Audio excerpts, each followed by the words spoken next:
আমাদের সমাজে অনেক পুরুষই জানে না যে নারী কথা বলতে চায় মানসিক চাপ কমানোর জন্য। পুরুষরা মনে করে নারীরা বেশি বকে, অবান্তর কথাবার্তা বলে। অনেক পুরুষ আবার এর জন্য বিরক্তও হয় এবং জীবনসঙ্গিনীর কথাটা মন দিয়ে শোনার কোনো প্রয়োজনই মনে করে না। আবার অনেক পুরুষের ধারণা নারী কোনো সমস্যার কথা বলছে মানে তার একটা সমাধান দিতে হবে। এটা হয়তো সহানুভূতি প্রকাশের উত্তম একটা উপায়। কিন্তু না, নারী কোনো সমস্যার কথা বলছে মানেই যে তার সমাধান দিতে হবে এমনটা কিন্তু মোটেও না।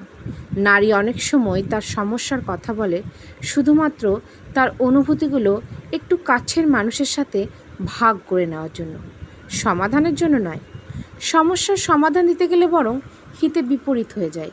পুরুষরা মনে করে অকারণে নারীরা সবসময় অভিযোগ করে, অপরদিকে নারীরা মনে করে তার আবেগ অনুভূতির কোনো মূল্যই দিচ্ছে না তার কাছের মানুষটা। তাই সবসময় যে সমাধান করার জন্যই কথা শুনতে হবে এমনটা মোটেও নয়। মাঝে মাঝে অনুভূতিগুলো বোঝার জন্যও শুনতে হয়। শুধুমাত্র নারী এইটুকুই শুনতে চায় তার কাছের মানুষের থেকে যে তার পাশে যে কোনো পরিস্থিতিতেই তার কাছের মানুষটা আছে। এটুকু শুনলেই নারী শান্ত। যদিও পুরুষের স্বভাবই হলো কিন্তু সমাধান দেওয়া, তাই কথার মাঝে মাঝে ছোটোখাটো দিক নির্দেশনা দিতেই পারে। তাই জীবনসঙ্গিনীর কথাগুলো একটু মন দিয়ে শোনো, তাতেই দেখবে তার অভিযোগগুলো অনেকাংশেই যেন শেষ হয়ে গেছে।